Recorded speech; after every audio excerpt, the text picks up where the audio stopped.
The burgundy velvet box sat on the kitchen counter like a beautiful lie, its golden ribbon catching the morning sunlight that streamed through the window of their suburban home.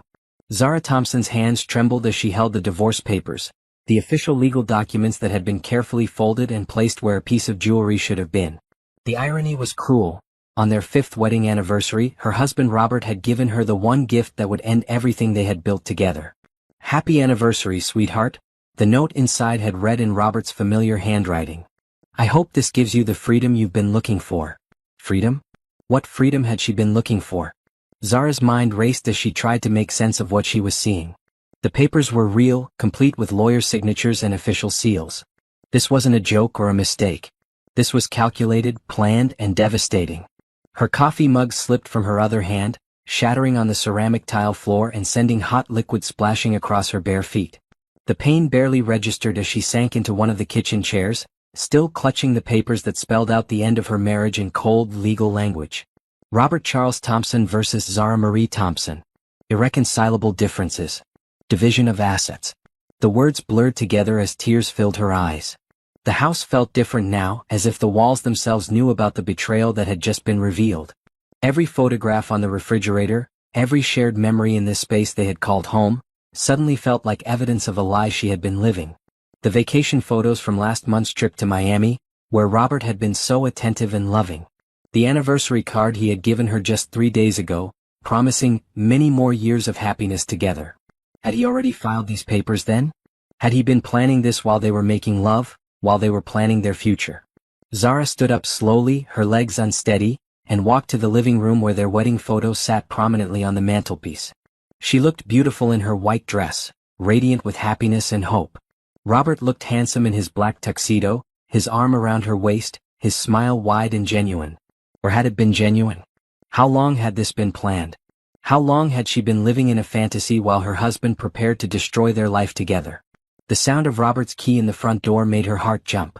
He was supposed to be at work, but here he was, walking into their home at 10 in the morning with a casual whistle and the newspaper under his arm.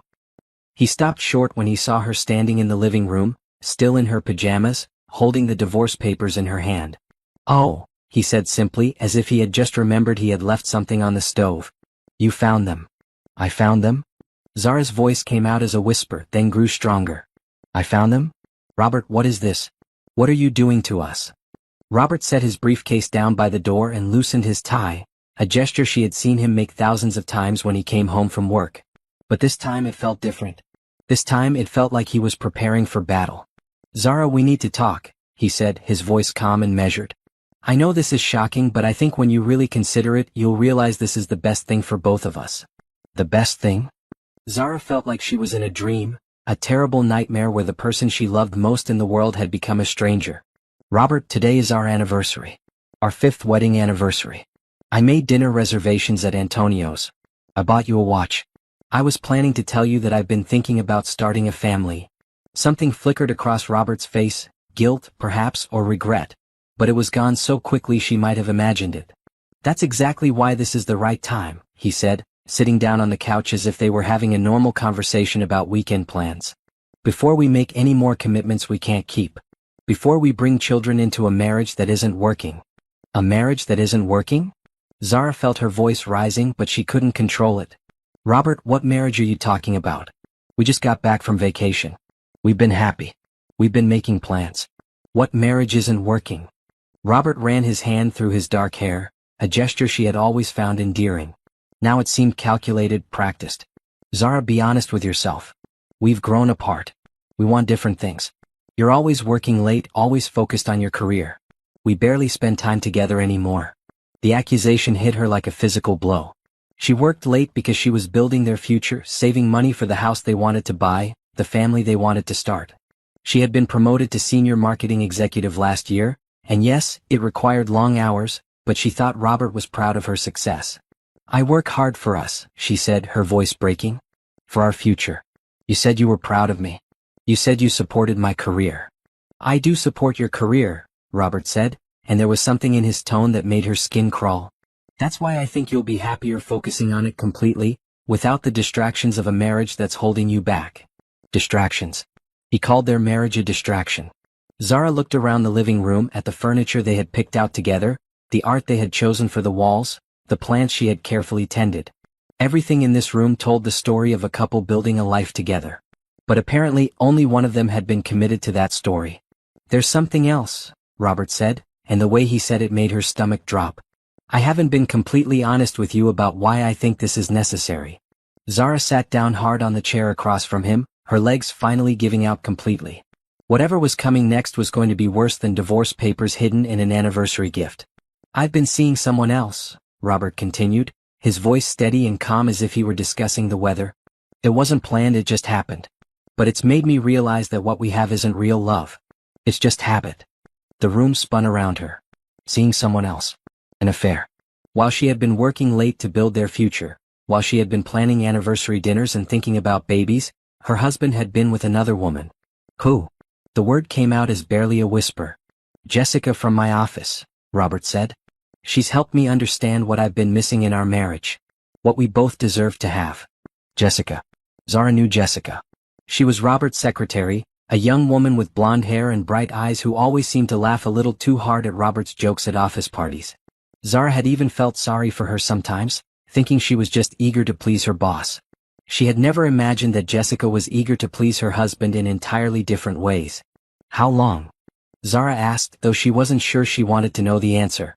"About 8 months, Robert said, and the casualness of his admission was devastating. 8 months. While Zara had been planning their future, Robert had been planning their end. The silence stretched between them, filled with the weight of 5 years of marriage dissolving in real time.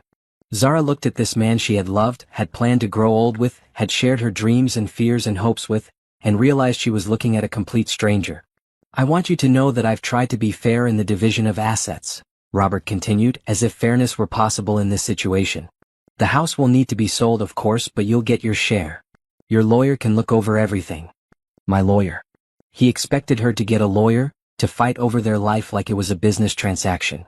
The burgundy velvet box still sat on the kitchen counter, its golden ribbon now looking garish and cruel in the morning light. "Get out," Zara said quietly. "Zara, I know you're upset, but we need to discuss the practical matters." "Get out of my house," she said louder, standing up with a strength she didn't know she still possessed. "Get out now." Robert stood up slowly, straightening his tie again. "I'll come back tomorrow when you've had time to process this. We can talk about the timeline then." "There is no timeline," Zara said, her voice steady now, cold and clear. "There is no discussion. There is no us. You made that choice for both of us when you decided to betray everything we built together." As Robert gathered his briefcase and walked toward the door, Zara felt something shift inside her. The shock and pain were still there, but underneath them, something else was growing. Something harder and more determined than grief. "Robert," she called as he reached for the door handle. He turned back, and for a moment, his expression softened as if he were seeing her clearly for the first time that morning. "You have no idea what you just did," she said quietly. "You have no idea who you just decided to go to war with." Robert's expression hardened again. "It's not a war, Zara. It's just the end of something that should have ended a long time ago." After he left, Zara stood in the sudden silence of their home, her home now, she supposed, and felt the last pieces of her old life crumble away. But as she picked up the burgundy velvet box and threw it in the trash, she realized something important. She wasn't broken. She was angry. And angry, she was discovering, felt a lot more powerful than heartbroken. 3 years earlier, Zara Thompson had believed she was living a fairy tale. She met Robert at a company networking event where she was representing her marketing firm and he was there as a commercial real estate developer. He was confident, successful, and charming in a way that made her feel like the most interesting woman in the room. Their courtship had been straight out of a romantic movie. Flowers delivered to her office, surprise weekend trips, candlelit dinners where he would talk about their future together with such certainty that she never questioned whether they wanted the same things.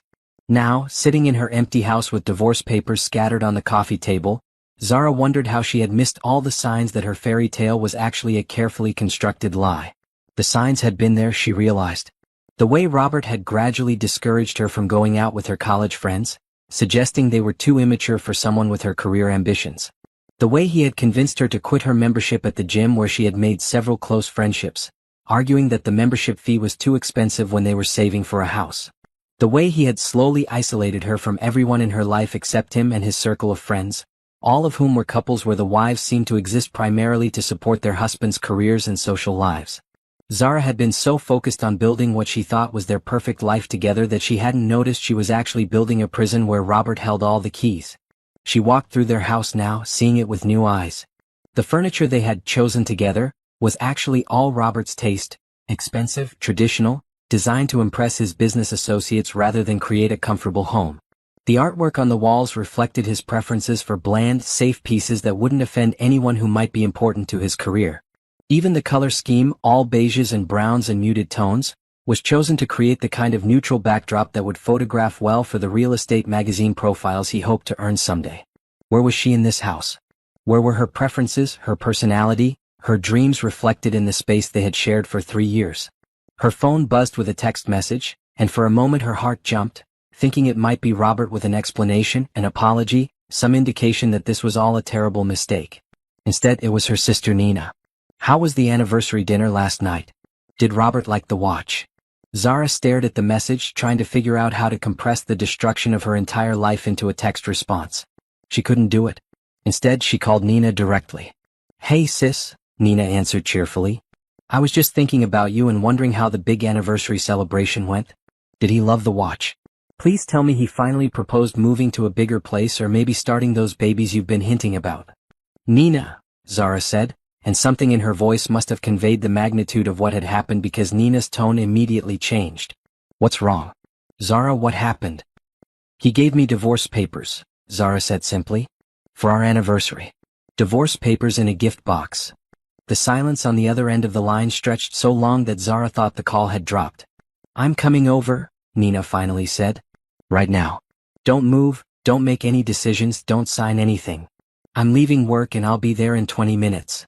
Nina Thompson Garcia was everything Zara wasn't, impulsive where Zara was careful, outspoken where Zara was diplomatic, suspicious where Zara was trusting. She was also fiercely protective of her older sister and had never completely trusted Robert, though she had kept her concerns mostly to herself out of respect for Zara's happiness.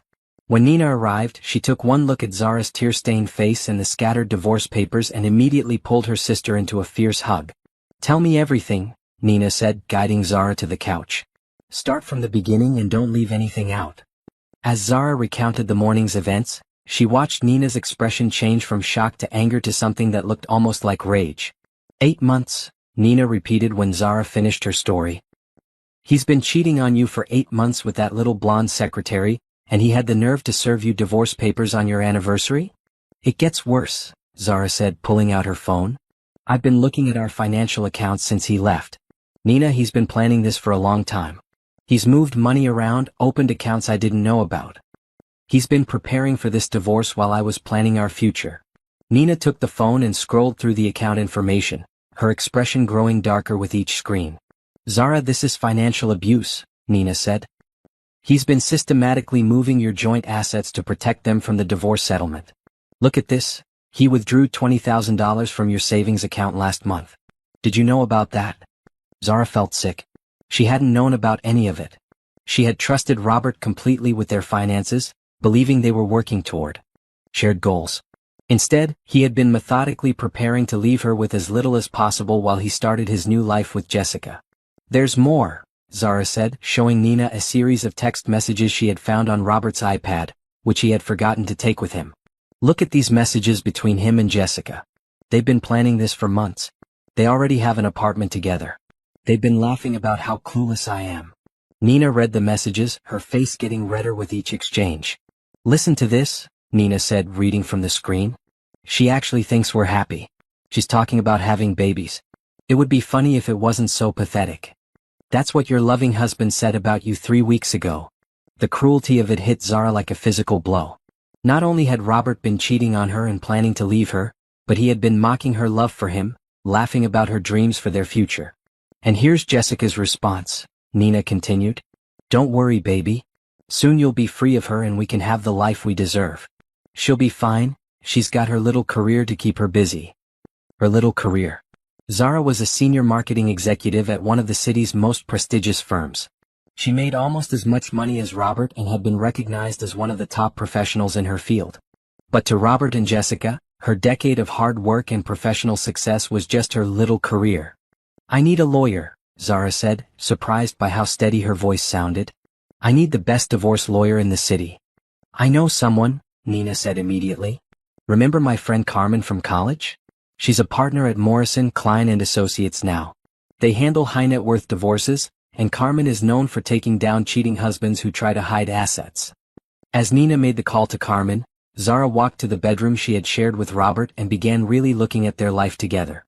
In the walk-in closet, she noticed that several of Robert's suits were missing, along with his favorite shoes and accessories. This wasn't a sudden decision.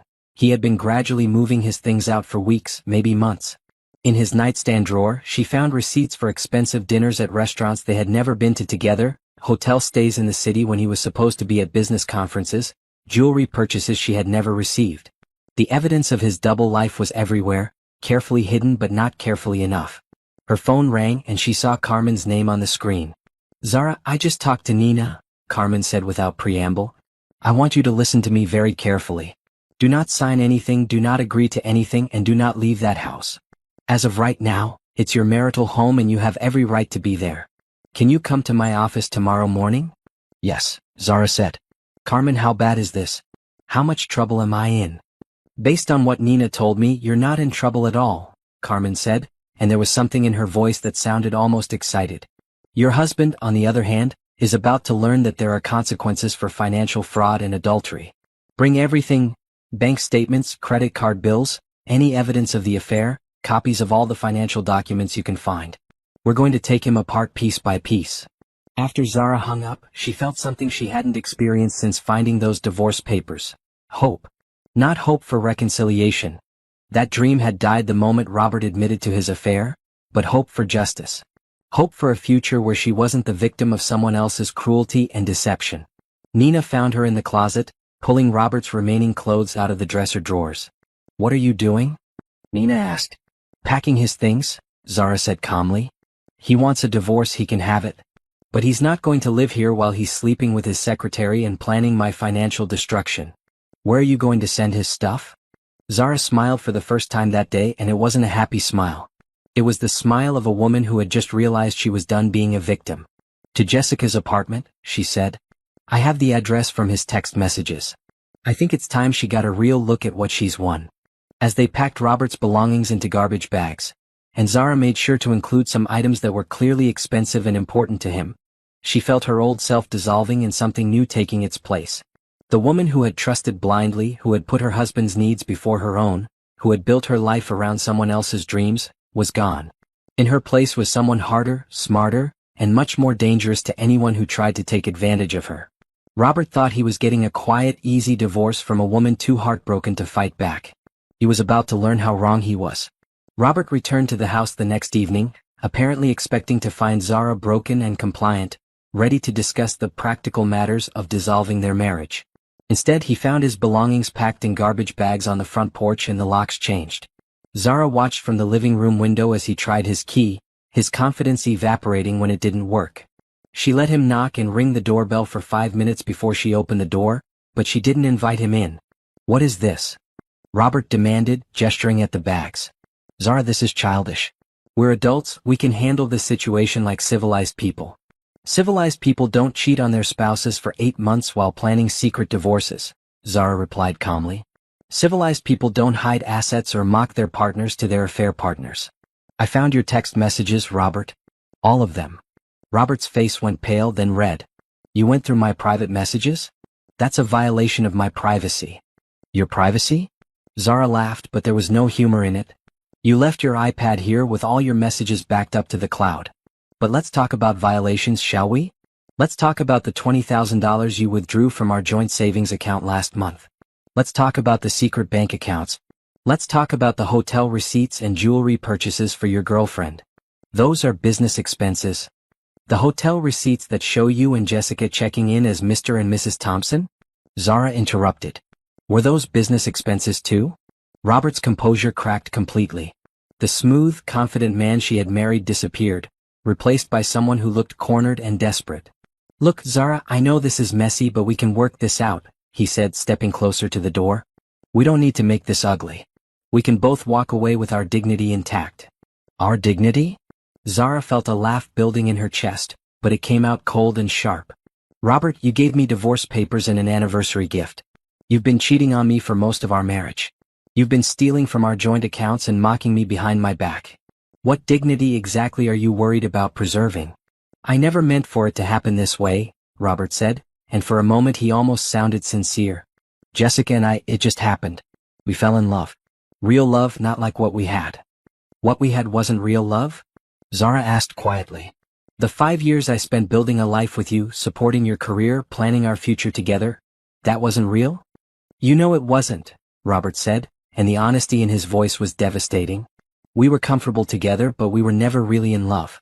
Not the way Jessica and I are." The words hit her like a slap, but they also clarified something important. This man standing on her doorstep, looking at her with a mixture of guilt and impatience, wasn't the person she had fallen in love with.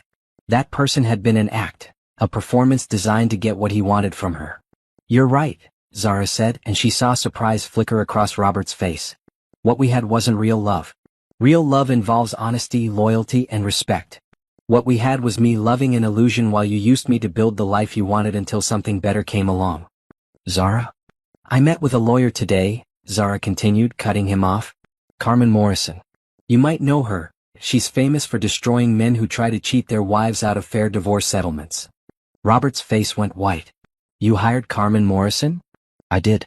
And she's very interested in your financial activities over the past year.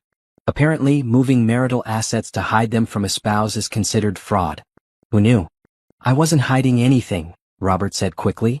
"I was just being practical about the division of assets."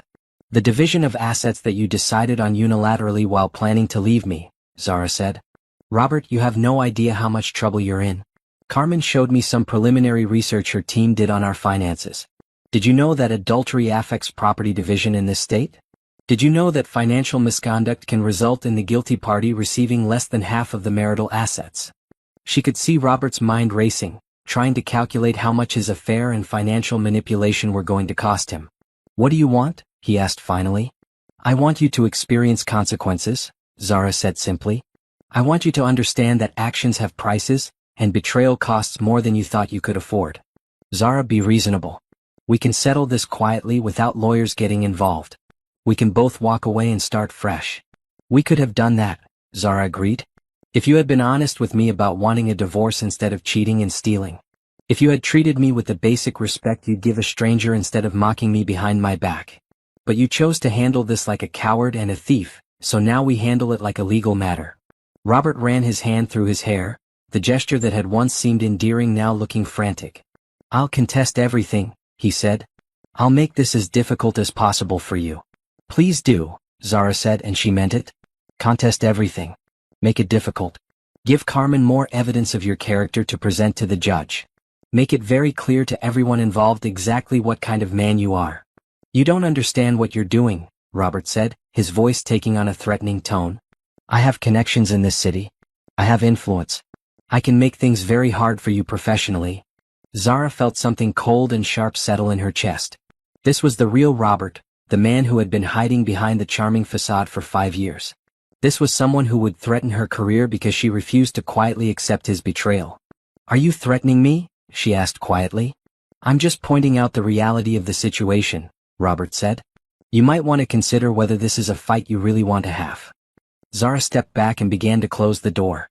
"Robert," she said, her voice calm and clear, "you just made the biggest mistake of your life." She closed the door and locked it, then walked to the window to watch him load his garbage bags into his car. As he drove away, she pulled out her phone and called Carmen. "He threatened me," Zara said when Carmen answered. "He threatened my career if I don't back down from the divorce proceedings." "Did you record it?" Carmen asked immediately. "No, but my neighbor Mrs. Patterson was working in her garden the whole time. She hears everything that happens on this street." "Perfect. We'll get a statement from her." "Zara, this man just handed us everything we need to destroy him in court. Threatening a spouse during divorce proceedings, especially with professional retaliation, is exactly the kind of behavior that makes judges very angry." After Zara hung up, she sat in her living room and felt the last vestiges of her old life finally dissolve completely. The woman who had loved Robert Thompson, who had built her world around making him happy, who had trusted him with her heart and her future, was gone. In her place was someone Robert had never met, someone he had underestimated completely. Someone who was about to teach him the most expensive lesson of his life. Her phone buzzed with a text from an unknown number. "This isn't over. You'll regret making this difficult. R." Zara screenshot the message and forwarded it to Carmen with a note. "More evidence." Then she blocked Robert's number and poured herself a glass of wine. Tomorrow the real work would begin. The days following the confrontation blurred together in a haze of lawyers, financial documents, and the slow, painful process of untangling a life she had thought was permanent. Zara discovered that Robert had been even more thorough in his deception than she had initially realized. He had not only been moving money and hiding assets, but he had also been systematically undermining her professionally for months. Carmen's investigation revealed that Robert had been spreading rumors about Zara's mental stability to mutual business contacts, suggesting that she was becoming unstable and unreliable due to marital stress. He had even contacted her boss at the marketing firm, expressing concern about her emotional state, and suggesting that she might need professional help. "He was setting you up," Carmen explained during one of their meetings. "If you had signed those divorce papers without a fight, his narrative would have been that you were too unstable to handle the marriage ending, which would have supported his requests for a larger share of the assets. He's been planning this character assassination for months." The betrayal was so complete, so calculated, that Zara sometimes felt like she couldn't breathe. Every shared memory now felt contaminated. Every moment of happiness they had shared was now suspect. Had any of it been real, or had she been living in a performance for 5 years? The worst part was the isolation. Robert had been so successful in gradually separating her from her friends that Zara realized she had very few people to turn to besides Nina.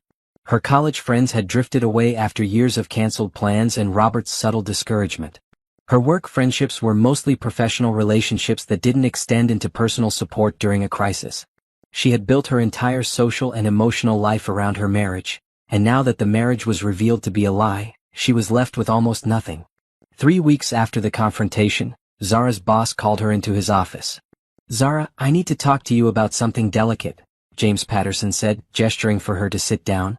"I've been getting some concerning calls about your personal situation." Zara's stomach dropped. "What kind of calls?" "Your husband contacted me several weeks ago, expressing concern about your mental health. He suggested that you were under severe stress and might need some time off. Then yesterday, I got a similar call from someone claiming to be a friend of yours, saying that you'd been acting erratically and that your personal problems were affecting your judgment." "James, none of that is true," Zara said, fighting to keep her voice steady. "I'm going through a divorce, yes, but it hasn't affected my work performance at all." "I know that," James said quickly. "Your work has been exemplary as always. But I wanted you to know that someone is actively trying to damage your professional reputation. I thought you should be aware so you can protect yourself." The systematic nature of Robert's attack on her life was breathtaking. He wasn't content to just leave her. He wanted to destroy her completely, to make sure she had nothing left when he was done with her. "There's something else," James continued. "The Hartwell Industries account specifically requested that you be removed from their team. They said they had concerns about your stability. I refused, of course, but I wanted you to know that this campaign against you is reaching our clients." Zara felt the walls closing in around her. Hartwell Industries was one of her biggest accounts, a relationship she had built over 3 years of excellent work. If Robert could turn them against her, he could potentially destroy her entire career. That night, Zara sat in her empty house with a bottle of wine and her laptop, trying to figure out how to rebuild a life that had been systematically demolished. She pulled up her resume for the first time in years and realized how much of her professional identity had become tied to her current job. If Robert succeeded in destroying her reputation there, where would she go? Her phone rang and Nina's name appeared on the screen. "How are you holding up?" Nina asked without preamble. "I'm not," Zara admitted. "Nina, he's destroying everything. My job, my reputation, my financial security. I don't know how to fight someone who's been planning this for so long." "You fight by being smarter than he is," Nina said firmly. "Zara, you're one of the most intelligent, capable people I know. You built a successful career from nothing. You can do it again." "Can I? I don't even know who I am without him. I spent 5 years becoming whoever he wanted me to be, and now I don't remember who I was before that." "I remember," Nina said softly. "You were fierce. You were ambitious. You were the person who moved to a new city with nothing but a suitcase and a business degree and built a life for yourself. That person is still in there, Zara. She's just been buried under 5 years of being told she wasn't enough." After they hung up, Zara walked to her closet and pulled out a box she hadn't opened in years.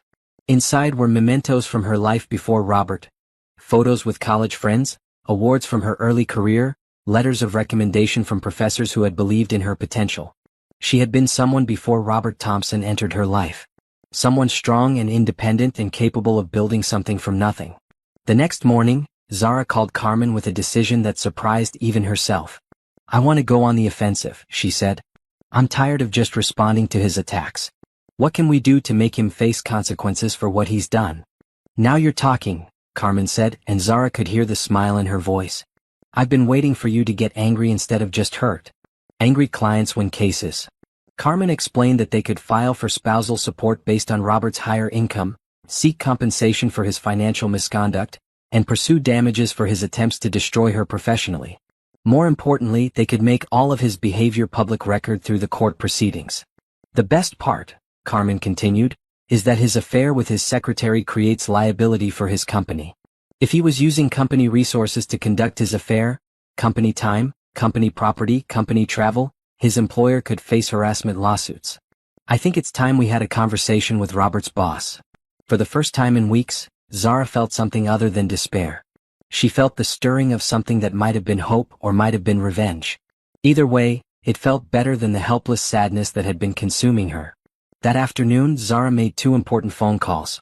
The first was to her college roommate Sarah, who she hadn't spoken to in 2 years. "Zara?" Sarah exclaimed when she answered. "I was just thinking about you. How are you? How's Robert?" "Robert and I are getting divorced," Zara said simply. "And I'm calling because I realized I've been a terrible friend and I miss you." Sarah was quiet for a moment. "I miss you too," she said finally. "I always wondered what happened to you. You just sort of disappeared after you got married."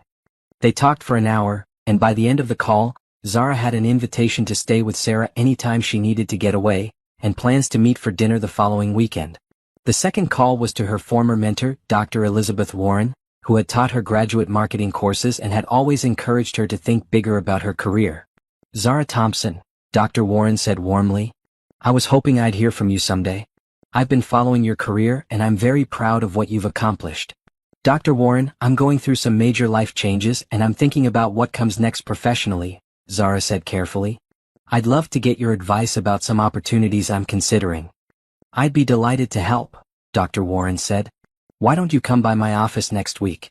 I'm always excited to talk with former students who are ready to take the next big step in their careers." As Zara hung up from that call, she realized something important had shifted. For the first time since finding those divorce papers, she wasn't just thinking about surviving Robert's attack on her life. She was thinking about what kind of life she wanted to build after she had won the war he had started. The old Zara would have been content to settle for whatever she could salvage from the wreckage of her marriage. But the woman she was becoming had bigger plans. Robert wanted to destroy her? Fine. She would show him what destruction really looked like. But first she would build something better than anything they had ever shared. Something that belonged entirely to her. Carmen Morrison's law office occupied the entire 30th floor of one of downtown's most prestigious buildings, and walking into the marble lobby always made Zara feel like she was entering a place where serious business happened. 3 weeks into their working relationship, Zara had learned that Carmen's reputation for destroying unfaithful husbands was well-earned and thoroughly deserved. "I have good news and better news," Carmen announced as Zara settled into the leather chair across from her desk. "Which do you want first?" "Good news," Zara said, needing something positive after another sleepless night spent worrying about her future. "Robert's employer has agreed to cooperate with our investigation into his misuse of company resources during his affair," Carmen said, sliding a folder across the desk. "It turns out that Jessica wasn't just his secretary, she was also handling some of his personal accounts, which means she was being paid by his company to help facilitate their relationship. That's a clear violation of his employment contract." Zara opened the folder and found copies of expense reports, travel receipts, and email communications that painted a clear picture of Robert using his position and company resources to conduct his affair. Hotel stays that were supposedly business trips but included charges for couple spa treatments. Business dinners that were actually romantic dates with Jessica. Company credit card charges for jewelry and gifts that had never come home to Zara. "This is fraud," Zara said, looking through the documents. "He could lose his job over this." "That's the better news," Carmen said with a satisfied smile. "He already has." His company terminated him yesterday for violation of ethics policies and misuse of company resources. Apparently, they've been getting complaints from other employees about his relationship with Jessica for months, but they needed concrete evidence before they could act. Zara felt a rush of satisfaction so intense it was almost dizzying. After weeks of feeling like Robert held all the power, like he was systematically destroying her life while protecting his own, finally he was facing real consequences for his actions. There's more, Carmen continued. Without his job, Robert can't afford the apartment he and Jessica have been sharing.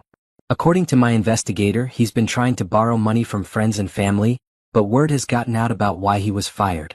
Apparently, cheating on your wife with your secretary doesn't make you a very attractive loan candidate. What about Jessica? Zara asked, surprised by her own curiosity about the other woman's fate. Also terminated, obviously. Turns out having an affair with your married boss while helping him defraud his wife isn't great for job security. She's moved back in with her parents. The image of Robert and Jessica, who had been so confident in their superior love just a few weeks ago, now jobless and separated, gave Zara a sense of justice she hadn't felt since this nightmare began. Now for the really interesting part, Carmen said, pulling out another folder.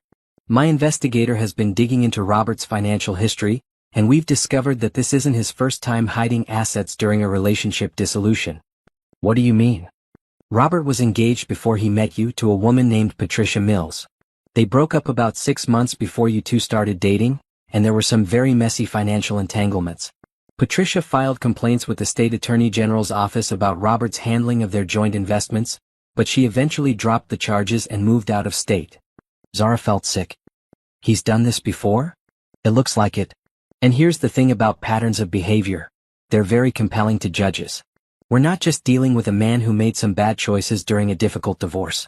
We're dealing with a man who has a history of financial manipulation and emotional abuse. Carmen's investigator had been thorough.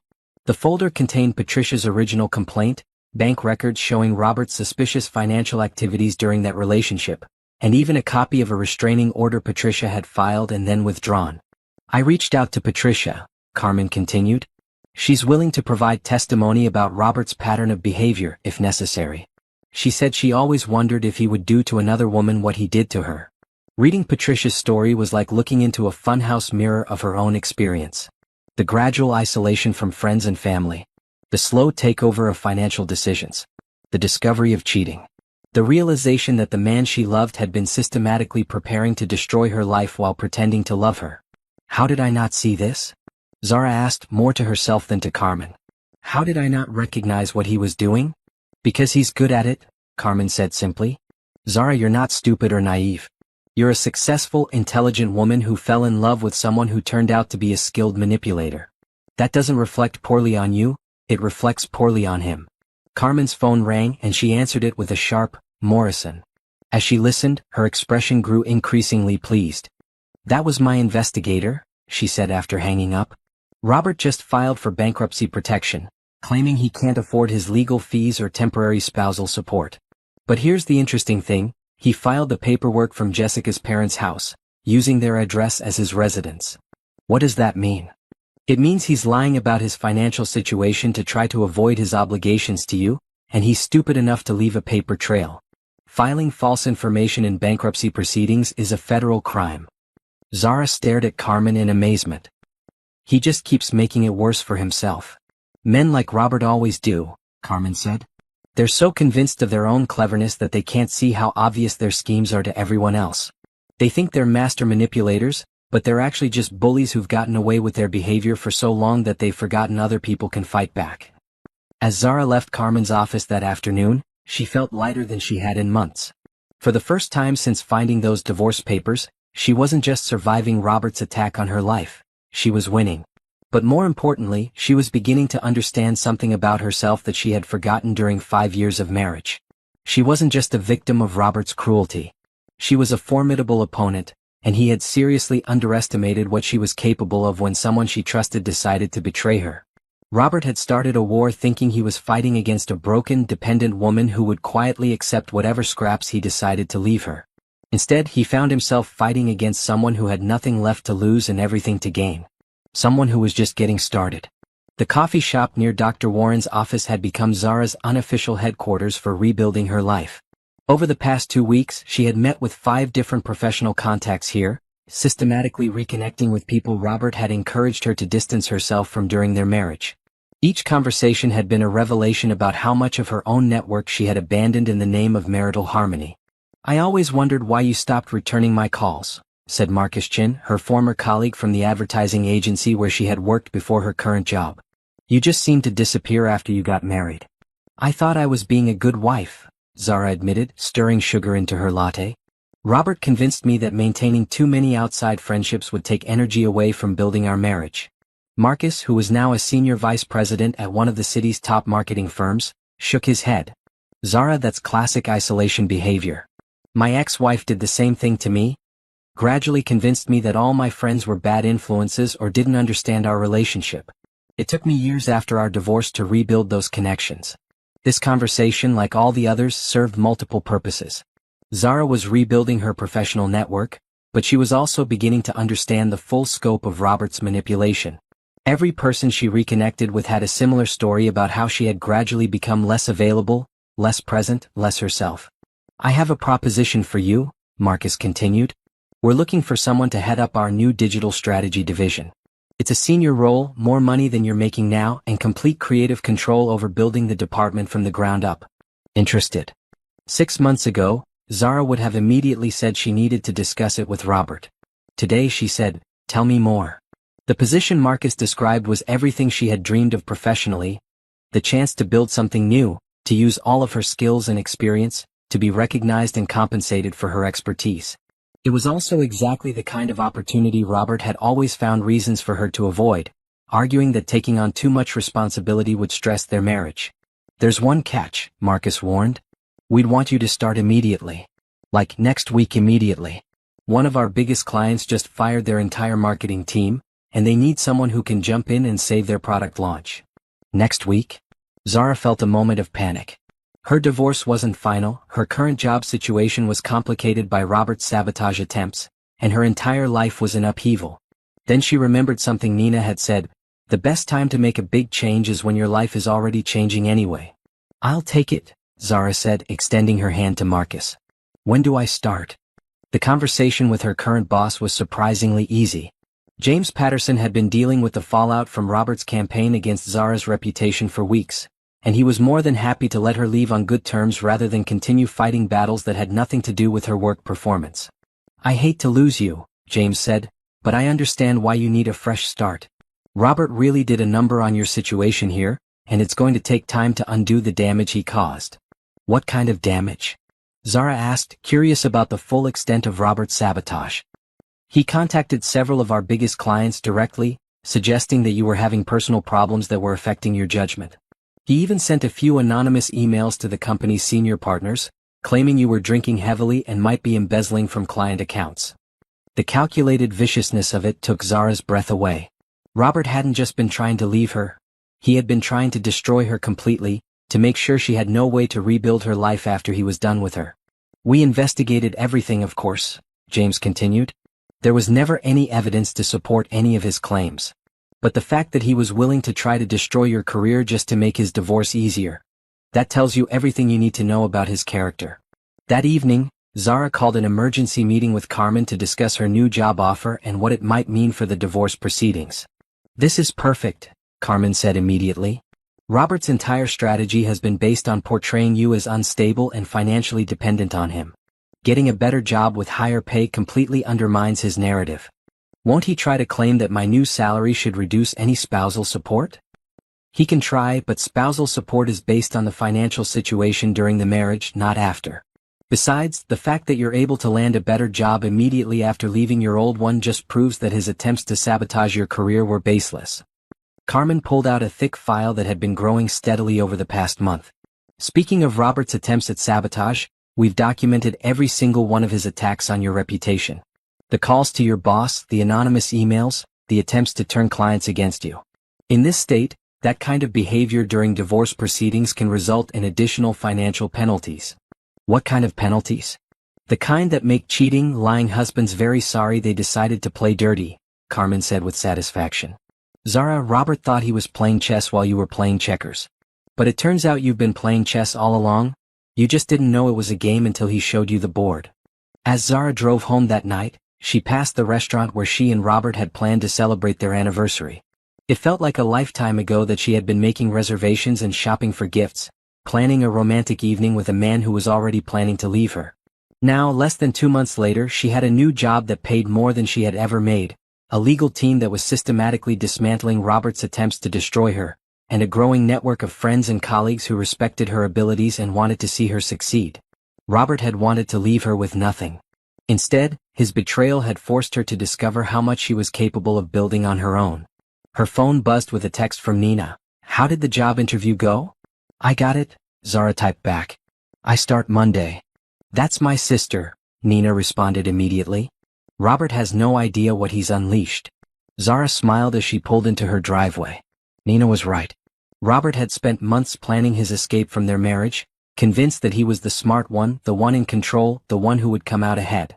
But he had made one crucial mistake. He had underestimated who he was dealing with.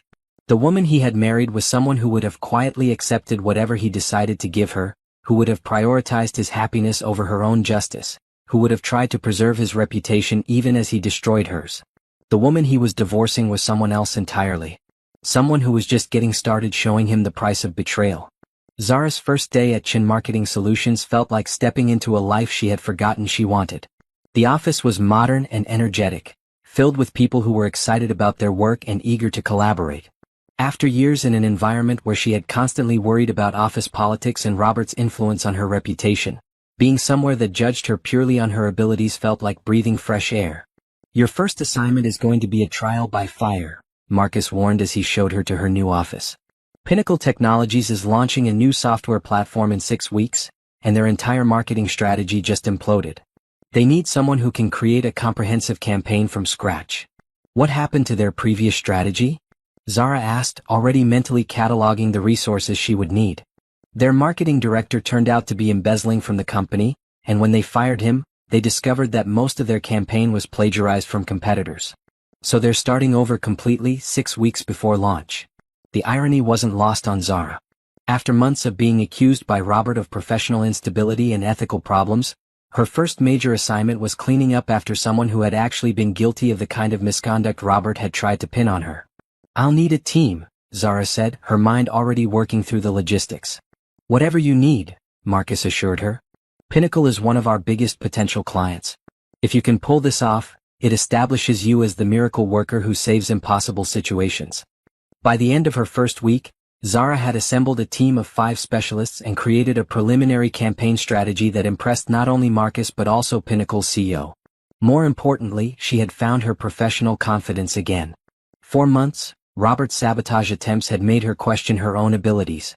Now, working with people who valued her expertise, she remembered why she had been successful in the first place. The Pinnacle campaign became her obsession in the best possible way. She worked late not because she felt obligated or guilty, but because she was genuinely excited about what she was building. The software platform was genuinely innovative, and creating a marketing strategy that would help people understand its potential felt like solving a fascinating puzzle.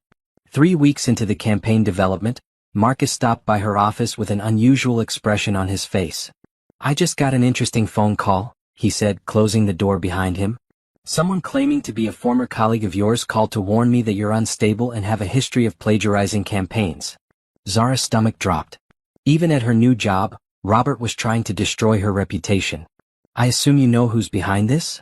Marcus continued. "My ex-husband," Zara said quietly. "He's been systematically trying to sabotage my career for months." "That's what I figured," Marcus said, and to Zara's surprise he was smiling. "Here's the thing though. The person who called made a critical mistake. They claimed you had plagiarized the Morrison Industries campaign that won the National Marketing Excellence Award 3 years ago." "I did win that award," Zara said, confused. "Exactly. You created that campaign. It was entirely original work, and it's been cited as an example of innovative marketing in 3 different industry publications. Whoever called me didn't realize that I was the one who nominated you for the award." The stupidity of Robert's sabotage attempt was almost funny. In trying to destroy her reputation, he had actually provided evidence of his dishonesty to one of the most influential people in her industry. "There's more," Marcus continued. The caller also mentioned that you had been fired from your previous job for ethical violations. But I called James Patterson yesterday to verify your employment history, and he told me the real story about your ex-husband's harassment campaign. Zara felt a mix of gratitude and embarrassment. Marcus, I'm sorry this is affecting my work here. I never wanted my personal problems to. Stop, Marcus interrupted. Zara, this isn't affecting your work here. If anything, it's making me more confident that we made the right choice in hiring you. Anyone who threatens someone's career out of spite is exactly the kind of person you don't want to be married to. That afternoon, Zara called Carmen with an update on Robert's latest sabotage attempt. He called your new boss? Carmen asked, and there was something in her voice that sounded almost gleeful. Please tell me you have documentation of this. Marcus is willing to provide a statement about the call and its contents, Zara confirmed. Perfect. Zara, Robert just handed us another piece of evidence that he's been systematically trying to destroy your career. At this point, we have enough documentation of his harassment to request additional damages for intentional infliction of emotional distress. What does that mean? It means Robert's divorce is about to get much more expensive than he planned, Carmen said with satisfaction. It also means we can request a restraining order preventing him from contacting your employer or any of your professional contacts. The restraining order was granted within a week, along with a court order requiring Robert to cease all contact with Zara's professional network. The judge's comments during the hearing made it clear that Robert's behavior was not only inappropriate but potentially criminal. Mr. Thompson, the judge had said, if you continue to harass your estranged wife's professional contacts, you will face contempt of court charges and possible criminal prosecution for stalking and harassment. Meanwhile, the Pinnacle campaign was exceeding everyone's expectations. The software launch was still 2 weeks away, but pre-orders were already triple the company's projections, and the marketing materials Zara's team had created were being praised throughout the industry. I have a confession, Marcus told Zara as they reviewed the latest campaign metrics. When I offered you this job, I thought you were talented but maybe a little too cautious, a little too focused on playing it safe. And now I realize that you weren't cautious, you were being held back. Whatever your ex-husband did to undermine your confidence, it kept you from showing what you were really capable of. That evening, Zara sat in her new office, looking out at the city lights and thinking about the woman she had been 6 months ago. That woman had been talented but afraid to take risks, successful but always worried about maintaining harmony, accomplished but constantly seeking approval from someone who had never valued her achievements. The woman she was becoming didn't need anyone's approval. She was building something that belonged entirely to her, a career that reflected her vision, a reputation based on her own accomplishments, a life that no one could take away from her. Her phone buzzed with a text from an unknown number. Saw the article about your new campaign in Marketing Weekly. Impressive work. Congratulations. Patricia. Patricia Mills, Robert's previous victim, had been following her story. The message was brief, but its meaning was clear. Other women who had survived Robert's manipulation were cheering for her success. Zara typed back, "Thank you. I hope you're building something beautiful too." "I am," Patricia replied immediately. "It gets easier every day." As Zara gathered her things to leave the office, she realized that Patricia was right. Every day it got a little easier to remember who she was when no one was trying to diminish her. Every day she got a little stronger, a little more confident in her own judgment, a little more certain that she was building something Robert could never touch. He had wanted to destroy her career to make his new life easier. Instead, he had pushed her to discover a professional potential she had never fully explored. Now she wasn't just surviving his betrayal, she was thriving because of it. The phone call came on a Tuesday morning while Zara was reviewing campaign metrics for what had become the most successful product launch in Pinnacle Technology's history. Carmen's voice was practically vibrating with excitement. "Turn on Channel 7 News," Carmen said without preamble. "Right now." Zara pulled up the news website on her computer and found herself looking at a familiar face. Robert stood outside the courthouse, looking haggard and desperate as reporters shouted questions at him. Investigation into fraudulent bankruptcy filings has resulted in federal charges against local businessman Robert Thompson, the reporter was saying. Thompson, who was recently terminated from his position at Morrison Development for misuse of company resources, is accused of hiding assets and providing false information during divorce proceedings. Zara watched in fascination as Robert tried to push through the crowd of reporters, his lawyer pulling him toward a waiting car. This was the man who had been so confident in his ability to control the narrative of their divorce, who had threatened her career and mocked her intelligence.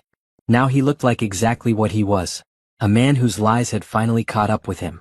"It gets better," Carmen said. "The bankruptcy fraud charges carry potential jail time, and the federal investigation has frozen all of his accounts pending a complete audit of his finances. He can't access any money until they determine what belongs to creditors and what he was trying to hide from you." "What does this mean for our case?" "It means we've already won," Carmen said simply. "Robert can't afford to fight the divorce anymore, and his credibility is completely destroyed. His lawyer called me this morning wanting to discuss a settlement." The settlement offer that arrived that afternoon was more than Zara had dared to hope for. Robert was offering her the house, her full share of their marital assets, and substantial spousal support. In exchange, he wanted the proceedings to remain as private as possible and for Zara to agree not to pursue additional damages for his harassment campaign. "What do you think?" Carmen asked as they reviewed the offer. "I think he's scared," Zara said. "But I also think this is probably fair. I don't need to destroy him completely, I just needed him to face consequences for what he did." "You're being more generous than he deserves," Carmen observed. "Maybe. But I'm not doing this for him. I'm doing this for me. I want this chapter of my life to be over so I can focus on what comes next." The divorce was finalized 3 weeks later in a brief court hearing that Robert attended looking like a shadow of his former self. Jessica was nowhere to be seen. According to Nina's sources, she had moved to another state and was working as a receptionist at a dental office, her career in corporate administration effectively over. Robert's real estate development company had collapsed under the weight of the scandal, and his former business partners were suing him for financial mismanagement. The apartment he had shared with Jessica had been repossessed, and he was living in a studio apartment across town, working as a sales associate at a furniture store. "Do you feel bad for him?" Nina asked as they left the courthouse after the final hearing. Zara considered the question seriously. "I feel bad for the person I thought he was," she finally answered. "But that person was never real. The real Robert created this situation for himself." That evening, Zara sat in her living room now officially and completely, and tried to process the fact that it was over. After 8 months of legal battles, financial investigations, and emotional upheaval, she was finally free to move forward with her life. The house felt different now that it was entirely hers. She had already started making changes, replacing Robert's bland, beige decor with colors and furniture that actually reflected her personality. The walls that had once displayed generic art now showcased photographs from her travels and paintings by local artists she admired. Her phone rang and Marcus's name appeared on the screen. "I have news," he said when she answered. "Good news?" "I'm ready for good news. The Pinnacle campaign just won the Regional Marketing Excellence Award, and you've been nominated for Marketer of the Year. Also, 3 other companies have specifically requested you to handle their campaigns." "Marcus, that's incredible. It gets better. The board of directors wants to discuss making you a partner in the firm. Zara, you've accomplished in 6 months what most people take years to build." After they hung up, Zara walked out to her back garden and looked up at the stars. A year ago, she had been planning an anniversary dinner with a man who was secretly preparing to destroy her life. Tonight, she was a successful businesswoman, a survivor of financial abuse, and someone who had discovered strengths she never knew she possessed. Her phone buzzed with a text from an unknown number, and for a moment her heart jumped, wondering if Robert was trying to contact her despite the restraining order. Instead, she found a message from Patricia Mills. "Saw the news about your award nomination. I'm so proud of you. You did what I was too scared to do, you fought back and won. Thank you for showing other women that it's possible." Zara typed back, "Thank you for reaching out when I needed to know I wasn't alone. Your support meant everything." "We survivors have to stick together," Patricia replied. "Maybe someday we can meet for coffee and celebrate how far we've both come." "I'd like that." As Zara got ready for bed in her house that was finally, completely her own, she thought about the woman she had been when this journey started. That woman had defined herself through her relationship with someone who had never truly valued her. She had made herself smaller to fit into someone else's vision of who she should be. The woman she had become didn't need anyone else's approval or validation. She had built a career that reflected her own talents and ambitions. She had created a life that belonged entirely to her. Robert had wanted to break her, to leave her with nothing so that his new life would be easier. Instead, he had freed her to discover who she really was when no one was trying to diminish her. The justice wasn't just that he had faced consequences for his actions, though that was satisfying. The real justice was that she had emerged from his betrayal stronger, more successful, and happier than she had ever been when she was trying to make him happy. 6 months after her divorce was finalized, Zara stood in the kitchen of her newly renovated home, preparing dinner for friends who were coming over to celebrate her latest professional milestone. The space bore no resemblance to the sterile beige room where she had discovered those divorce papers almost 2 years ago. The walls were now painted a warm sage green, copper pots hung from a rack above the island, and fresh herbs grew in small pots on the windowsill. This was her kitchen now, designed for her preferences and filled with things that brought her joy. The doorbell rang, and Nina arrived with Sarah and Marcus, along with 2 other colleagues from the firm who had become genuine friends over the past months. As they gathered around the dining table that Zara had chosen herself, a rustic farm table that Robert would have hated, she felt a contentment she couldn't remember experiencing during her marriage. "I still can't believe you're a partner now," Sarah said, raising her wine glass. "When we were in college, you always talked about running your own agency someday." "I never thought it would happen this way," Zara admitted. "But maybe this was always where I was supposed to end up." "Sometimes the worst thing that happens to you turns out to be the best thing," Nina observed. "If Robert hadn't betrayed you, you might still be playing it safe at your old job, making yourself smaller to keep him comfortable." Marcus nodded. "I've seen it happen to other talented people. They get so focused on maintaining a relationship that they stop growing professionally. You've accomplished more in the past year than most people do in 5. The business partnership had been formalized the previous week, making Zara a full partner at Chin Marketing Solutions with equity in the company and complete creative control over her division. 3 major clients had followed her from her previous firm, and she had signed 4 new accounts based solely on referrals from satisfied customers. More importantly, she loved her work in a way she never had before. Without the constant worry about how her professional choices might affect Robert's ego or their marriage, she was free to take creative risks and pursue opportunities that genuinely excited her.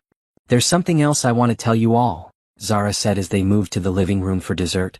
"I've been thinking about expanding beyond client work. I want to start offering pro bono marketing services to women's organizations and small businesses owned by people leaving abusive relationships." "That's beautiful," Sarah said immediately. "Using your success to help other people rebuild their lives. I've been in touch with Patricia Mills, Robert's previous victim, and she's interested in collaborating. She's a financial planner now, specializing in helping women regain control of their finances after divorce or financial abuse." The idea had been growing in Zara's mind for months. Every week, she received messages from women who had read about her case or heard her story through mutual connections. Women who were trapped in relationships with men who controlled their finances, undermined their careers, or isolated them from support networks. Women who needed to know that it was possible to rebuild after betrayal. "Have you thought about writing about your experience?" Marcus asked. "Your story could help a lot of people." "Actually, I have," Zara said, pulling out a folder from the coffee table. "I've been working on articles for business publications about recognizing and recovering from professional sabotage. The Harvard Business Review wants to publish a piece about rebuilding your career after reputation attacks." The articles had started as therapy, a way to process her experience by putting it into a framework that might help others. But as she wrote, she realized that her story wasn't just about surviving betrayal. It was about discovering strengths she never knew she had and building a life that was more authentic than anything she had experienced before. As her friends left that evening, Zara cleaned up the dinner dishes and reflected on how much her life had changed. The house was quiet, but it didn't feel lonely. It felt peaceful. She had learned the difference between being alone and being lonely, and she genuinely enjoyed her own company in a way she never had during her marriage. Her phone buzzed with a text from Dr. Warren, her former professor who had become a mentor during her career transition. "Saw the announcement about your partnership. So proud of you. Are you free for lunch next week? I have someone I'd like you to meet." "Who?" Zara typed back. "Someone who photographs stories of resilience and transformation. I think you two would have a lot to talk about." Zara smiled as she typed back, "I'd love to meet them." She wasn't looking for romance. That wasn't where her mind went anymore when people mentioned introducing her to someone. But she was always interested in meeting people who understood that life could be rebuilt after destruction, who saw strength in survival rather than damage in experience. The next morning brought another surprise. Carmen called with news that made Zara laugh out loud. "Robert's appealing his bankruptcy fraud conviction," Carmen reported. "Apparently he's claiming that his actions were justified because you were financially irresponsible during your marriage." Financially irresponsible? Zara asked, incredulous. I was the one who managed our budget, saved for our future, and built our emergency fund. I know. The appeal is going nowhere, obviously. But it tells you everything you need to know about his mindset. Even now, facing federal charges, he still believes he was the victim in your marriage. Zara no longer felt anger when she heard updates about Robert's situation. His inability to take responsibility for his actions wasn't her problem anymore. His financial troubles, his legal issues, his apparent complete failure to learn anything from the consequences of his behavior.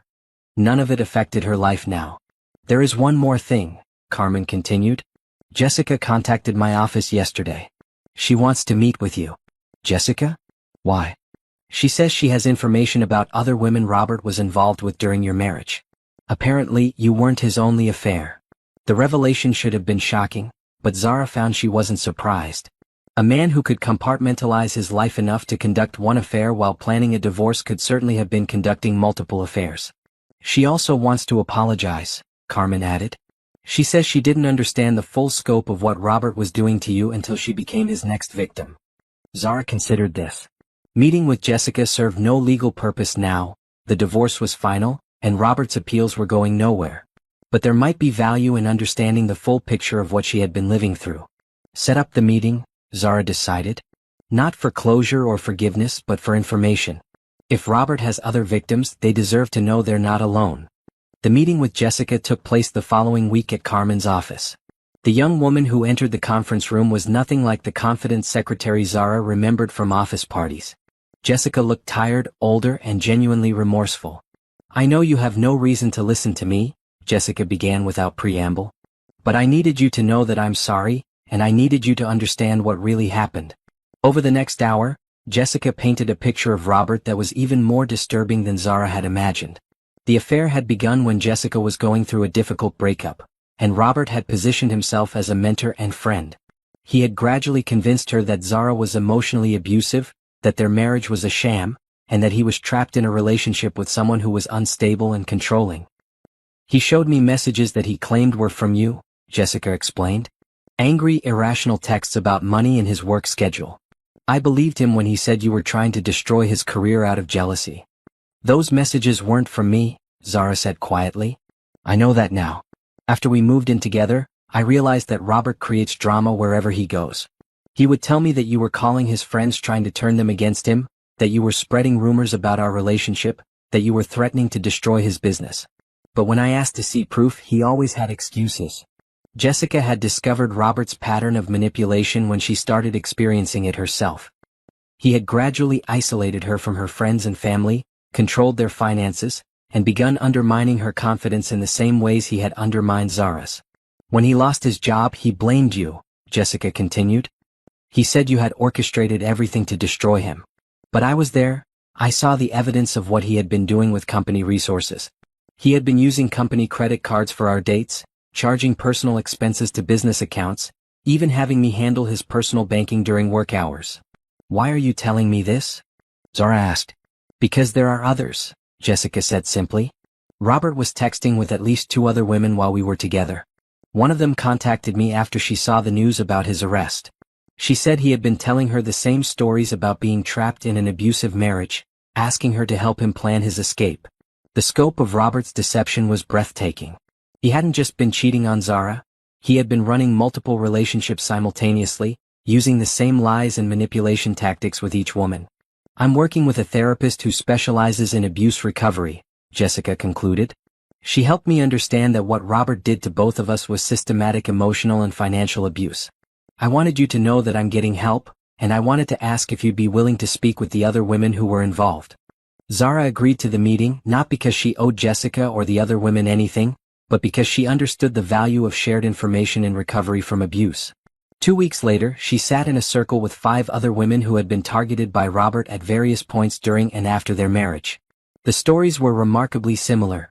Isolation from support networks, financial control, professional sabotage, and the gradual erosion of self-confidence through constant criticism disguised as concern. Robert had refined his techniques over years of practice, becoming increasingly skilled at identifying and exploiting vulnerable women. I feel stupid for falling for it, said one of the women, who had dated Robert briefly after his divorce from Zara was finalized. "Don't," Zara said firmly. "You fell for it because he's good at it. That doesn't reflect poorly on your intelligence or judgment. It reflects poorly on his character." As the meeting ended, each woman exchanged contact information and agreed to serve as references for each other if Robert tried to damage their reputations in the future. They also discussed the possibility of warning other potential victims, though they recognized the legal limitations of such efforts. Driving home from the meeting, Zara reflected on how far she had come from the woman who had found divorce papers in an anniversary gift. That woman had believed that Robert's betrayal was a reflection of her inadequacy as a wife. She had been devastated not just by the end of her marriage, but by the apparent evidence that she wasn't worthy of love or loyalty. The woman she had become understood that Robert's behavior was a reflection of his character, not hers. She had built a life that was more successful, more authentic, and more fulfilling than anything she had experienced during her marriage. The justice wasn't just that Robert had faced legal consequences for his actions. The real justice was that she had transformed his attempt to destroy her into the foundation for building something beautiful. 1 year after her divorce was finalized, Zara stood in the ballroom of the Grand Plaza Hotel, wearing a midnight blue dress that made her feel powerful and elegant. The annual Marketing Excellence Awards Gala was the industry's most prestigious event, and she was here not as someone's +1 or networking obligation, but as a nominee for Marketer of the Year and a partner in one of the city's most successful firms. The transformation was complete not just professionally but personally. She moved through the crowd with confidence, engaging in conversations about her work, her vision for the industry, and her advocacy for women in business. People sought her out because of her reputation and expertise, not because of who she was married to. "Zara Thompson," called a voice from across the room, and she turned to see Dr. Warren approaching with a tall man beside her. "I'd like you to meet Alex Rivera, the photographer I mentioned." "Alex, this is Zara, the marketing genius I've been telling you about." Alex Rivera had kind eyes and an easy smile, and when he shook her hand, his grip was firm but not dominating. He was handsome in a quiet way that felt authentic rather than performed. "Dr. Warren tells me you specialize in photographing stories of resilience," Zara said as they found a quiet corner to talk. "I do documentary photography focused on people who've overcome significant challenges," Alex explained. "Survivors of abuse, refugees who've built new lives, people who've recovered from addiction. I'm drawn to stories of transformation." "That's beautiful work," Zara said, genuinely interested. "What draws you to those stories?" "I think there's power in showing people that survival is possible," Alex said. "Too often we focus on the trauma instead of the strength it takes to rebuild. I want to capture the beauty in that rebuilding process." They talked for over an hour, and Zara found herself genuinely enjoying the conversation. Alex was intelligent without being condescending, successful without being arrogant, and interested in her thoughts and experiences without trying to fix or save her. "I'd love to photograph your story someday," Alex said as the evening wound down. "Not the trauma but the triumph. The woman you've become." "I'd like that," Zara said, surprised by how much she meant it. They were interrupted by the announcement that the awards ceremony was beginning. As Zara took her seat at the table with her colleagues from Chen Marketing Solutions, she felt a sense of anticipation she hadn't experienced in years. When her name was called as the winner of Marketer of the Year, the applause was genuine and enthusiastic. As she walked to the stage to accept the award, she thought about the journey that had brought her here. 2 years ago, she began her acceptance speech, "I thought my career was over. I was facing professional sabotage, reputation attacks, and financial abuse from someone I trusted. Tonight, I'm standing here as a partner in an amazing firm, surrounded by colleagues who value my contributions, accepting an award for work that represents my authentic vision and abilities." She paused, looking out at the audience of marketing professionals, many of whom knew her story. "I'm sharing this not for sympathy, but to say this. Your worth is not determined by someone else's treatment of you. Your potential is not limited by someone else's attempts to diminish you. And your future is not defined by your past, no matter how painful that past might be." The standing ovation that followed was overwhelming, and as Zara returned to her table, she felt something she had never experienced before: complete ownership of her own success. After the ceremony, as she was gathering her things to leave, a familiar voice called her name. "Zara." She turned to find Robert standing near the entrance to the ballroom, wearing an ill-fitting suit and looking distinctly out of place among the well-dressed industry professionals. He had lost weight and his hair was graying at the temples. He looked older, worn down by the consequences of his choices. Robert, she said calmly. You shouldn't be here. I know, he said quickly. I saw the award announcement online and I wanted to congratulate you. You deserve this recognition. Zara studied his face, looking for signs of manipulation or agenda. Instead, she saw something that might have been genuine regret. Thank you, she said simply. Zara, I know I have no right to ask this, but I need you to know that I'm sorry. Not just for the divorce but for everything. The way I treated you, the things I said about you, the way I tried to destroy what you'd built. You didn't deserve any of it. No, I didn't, Zara agreed. I've been going to therapy, Robert continued, trying to understand why I did the things I did. My therapist says I have patterns of behavior that are destructive to myself and to people who care about me. I'm glad you're getting help, Zara said, and she meant it. But Robert, you need to understand something. I forgive you not because you deserve forgiveness, but because carrying anger was holding me back from building the life I wanted. Robert nodded, tears visible in his eyes. You've built something amazing, he said. This award, your company, everything you've accomplished. I'm proud of you even though I have no right to be. You're right, Zara said gently but firmly. You don't have the right to be proud of me. I didn't build this for you or despite you. I built it for myself. I know, Robert said. I just wanted you to know that I see what you've become, and I understand what I lost. What you lost was the chance to be part of something beautiful, Zara said. But what I gained was the chance to discover who I really am when no one is trying to make me smaller. As Robert walked away, disappearing into the crowd of departing guests, Zara felt a sense of closure she hadn't realized she needed. Not reconciliation or renewed connection, but the simple satisfaction of being seen by the person who had once tried to diminish her. Alex appeared at her side, having waited respectfully during the conversation. Are you okay? He asked quietly. I'm perfect, Zara said, and she meant it completely. Alex, would you like to get coffee sometime? Not as a date, but as two people who understand that the best stories are about what comes after survival. I'd love that, Alex said, his smile warm and genuine. As they walked out of the hotel together, Zara reflected on the journey that had brought her here. 2 years ago, she had been a woman who defined herself through her relationship with someone who never truly valued her. She had been successful but afraid to take risks, accomplished but constantly seeking approval, talented but always making herself smaller to fit into someone else's vision of who she should be. Tonight, she was a woman who had built something that belonged entirely to her. She was successful on her own terms, respected for her own accomplishments, and genuinely happy with the life she had created. Robert had wanted to break her, to leave her with nothing so that his betrayal would be easier to live with. Instead, he had freed her to discover strengths she never knew she possessed. The real victory wasn't that he had faced consequences for his actions, though justice was satisfying. The real victory was that she had emerged from his betrayal stronger, more successful, and happier than she had ever been when she was trying to make him happy. She had learned that love shouldn't require you to make yourself smaller. She had learned that your worth isn't determined by someone else's ability to recognize it. And she had learned that sometimes the worst thing that happens to you turns out to be the beginning of the best thing that happens to you. As she drove home to her house that was entirely her own, to her life that reflected her choices and dreams, Zara smiled at the woman she had become. The woman who had found divorce papers in an anniversary gift was gone. In her place was someone who understood that the greatest revenge against betrayal isn't destroying the person who hurt you. It's building something so beautiful from the ashes that their attempt to break you becomes the foundation of your greatest triumph.